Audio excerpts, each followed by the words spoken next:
These kinds of topics seem to really interest people. Yeah sure, war is interesting, right? No, you disgust me.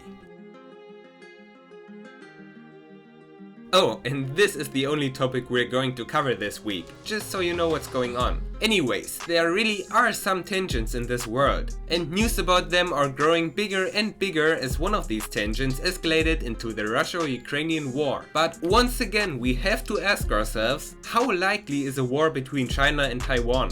So it would definitely be a very one-sided war. Looking at Chinese and Taiwanese armed forces, China obviously wins the race in terms of military. But that's what everyone thought about Russia and Ukraine as well, and the Russian military still making a fool of itself over there. But normally China would win this war, that's obvious. Apart from that, the Chinese resources would hardly fit on Taiwan, as it's only a small island compared to China, which by the way is the third biggest country in the world and spends second most on its military, with the US spending most on its military, surprise surprise. But back to the possibility of war. China's president Xi Jinping said that the reunification with Taiwan, quote, must be fulfilled, not ruling out possible military actions. But as usual, this conflict didn't just come out of nowhere and has been going on for quite a while. So let's move on to the historic and geographical aspect. Taiwan is located roughly 100 miles off the southeast coast of China, so it probably doesn't surprise you that it belonged to China in the past. It first came under Chinese control in the 17th century during the reign of the Qing dynasty. They then gave the island up in 1895 after losing the First Sino-Japanese War. But they took back the island in 1945 after Japan, alongside Germany, lost the Second World War. Soon after though, a civil war between nationalist government forces led by Chiang Kai-shek and Mao Zedong's Communist Party led to Chiang Kai-shek and what was left of his nationalist party fleeing to Taiwan in 1949. The island was therefore once again separated from the Chinese mainland, evolving into Taiwan. Now, this history can be seen in multiple ways. The modern Chinese government under Xi Jinping says that Taiwan was never really not a part of China and therefore still belongs to it. The Taiwanese government under Tsai Ing-wen on the other side doesn't share this view. They say that Taiwan became independent in 1949 and only belongs to the Taiwanese people. Would have been too easy if humans could just be on the same side for once, wouldn't it? But it seems like we won't get any further looking at their history. Then what about political connections? To this date, only 13 countries of the 193 UN countries and Vatican City recognize Taiwan as a sovereign country. And these aren't exactly big influential countries with huge militaries like the US for example, but small countries, some of which's names we've never heard before.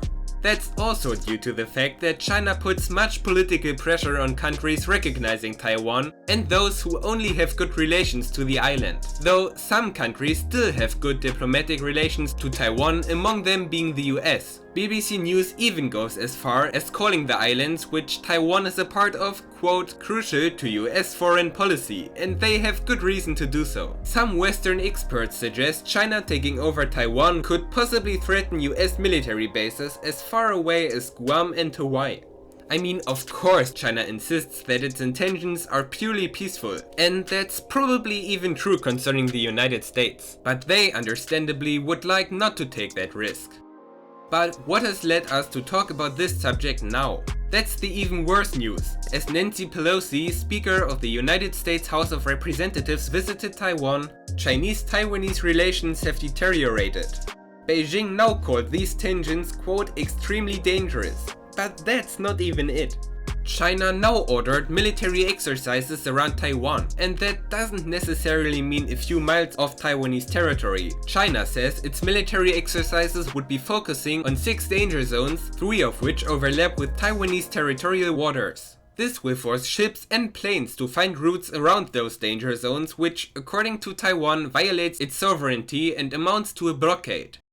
But wait a minute! This move by China to order military exercises near a foreign border kind of reminds me of something which just happened this year. What was it? Oh yeah, that's how the Russia-Ukrainian war started. But hopefully we'll get around another war.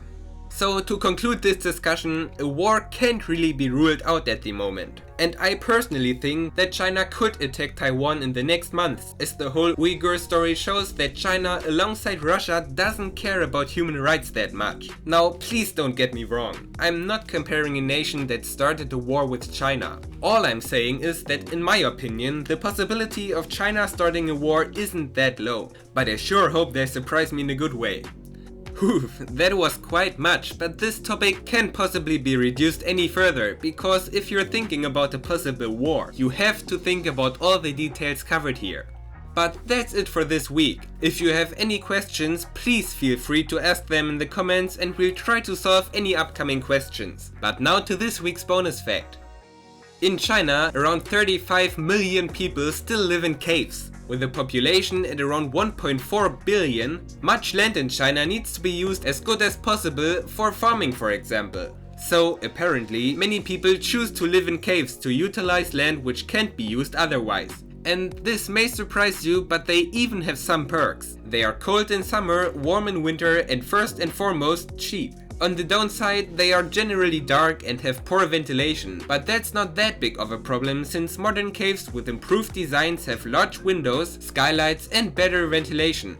And some people actually prefer life in caves against life in concrete houses in cities, which I have to admit is quite understandable.